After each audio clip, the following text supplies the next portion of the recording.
What's going on, guys? Welcome to the poker vlog. It's good to have you. Right now we are coming at you from the Golden State, California. I feel like it would only be fitting to start this poker/travel vlog in a state that we aren't from. Quick intro, my name's Mike and I'm 24 years of age, playing poker primarily on the East Coast. Yeah, the home base, Mohegan Sun. I've been playing poker for about 10 years now. Played primarily online until I turned 21, and I've been getting in the live action ever since then. Past year, we've played in about 30-40 venues, just traveling out there, trying to get to wherever I can. Getting ready to hit the Commerce, probably get into a 5-5, see what's happening. It is Friday night, should be some good action, so yeah. Quick little tidbit of information for some of you travelers. Had to rent a car for this trip for a week. The bill was $360, which seems standard to me, but 200 of those dollars came for the underage daily fee for being under the age of 25. So yeah, whoever told you don't grow up clearly didn't like money.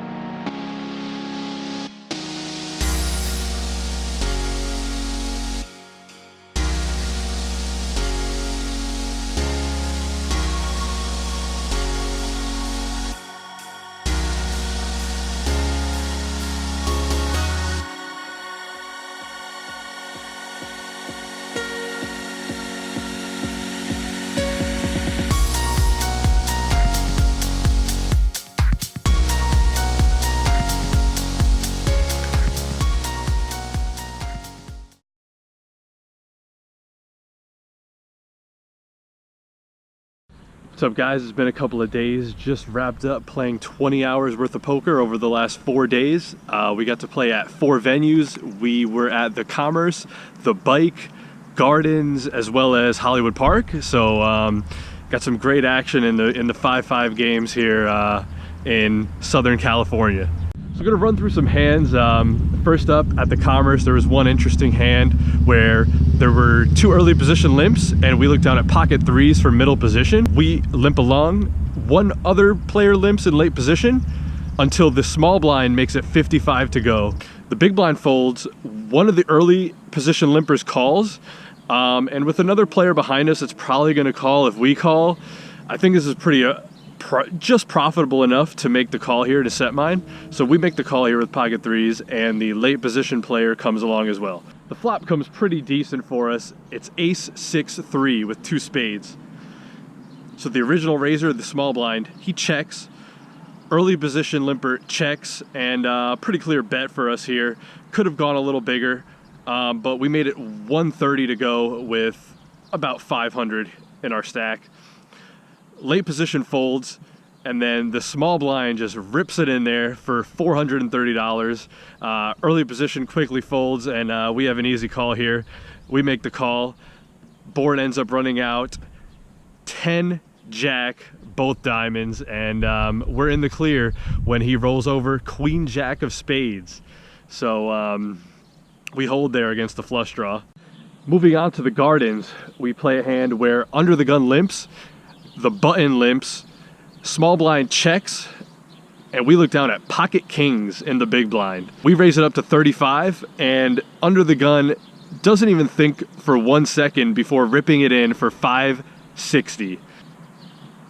Ends up folding around to us, and we make the pretty easy call here with pocket kings. He looks at us, asks if we want to show. I'm always down to show. He shows us the ace king, and we end up having a decent flop here, 10 high, ace on the turn, and we can't hit our 1-outer on the river, and we lose a decent sized pot there against ace king. Over to the Bike, we end up getting into an insane game. It was basically a 5-5-10 for the entire time. Everyone was straddling. It was agreed, basically turned into a mandatory straddle. So that was cool. So yeah, we're playing a 5-5-10 still when we look down at Black Kings under the gun. We open it up to 40.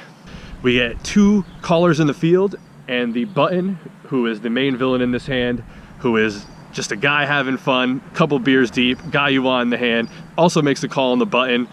Blinds in the straddle fold. We go 4 ways to a flop of Queen 6-5 with 2 spades. Even with 3 players here, left tag behind us, feel like this is an easy bet. We bet 110. The 2 players in the field fold and the button calls. The turn is the 6 of spades, and we decided to check here. Could definitely bet to get value out of worse hands, especially against this villain. But we've had some history, and he likes to bet a lot. So we're gonna let him do that. We check, but this time he checks behind. We end up going to a 9 of hearts on the river. At this point, I feel like this is just a clear value bet here against this villain. We bet 200 for value, going a little on the small side, you know, with 3 spades out there. To our surprise, he makes the quick call, and before we can even show our kings, he rolls over 8-7 off for the straight there on the river. So one more hand here, pretty straightforward. We look down at aces from under the gun. We make it 40 to go. Ends up folding all the way around to the big blind, who is a spazzy guy, different villain, but another guy just having fun. He starts with a stack of 500, and he just immediately raises this to 210 out of his 500. I mean, it's pretty clear he has a big hand here, and I mean, with him, we're only 50 big blinds effective, so we stick in the rest of the money with the aces. He snaps it off with pocket kings. Board does not run out as we would wish. There's a king on the flop. The turn of the river don't help us out, and we're gonna lose this one also. And then at our final venue, Hollywood Park, we did not play the 5-5 no limit.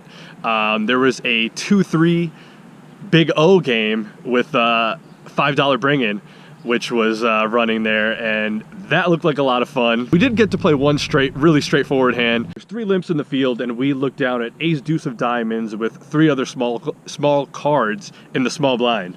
Small cards, small blind. So we go 5 ways to a flop of 7, 5, 4, 2 diamonds. So we flop ourselves the nut flush draw with the nut low. We lead for 20, and we end up getting 2 calls. The turn is the 8 of diamonds, giving us the nut flush, and we decide to bet the pot here, $85. The big blind folds, and the late position limper makes the call.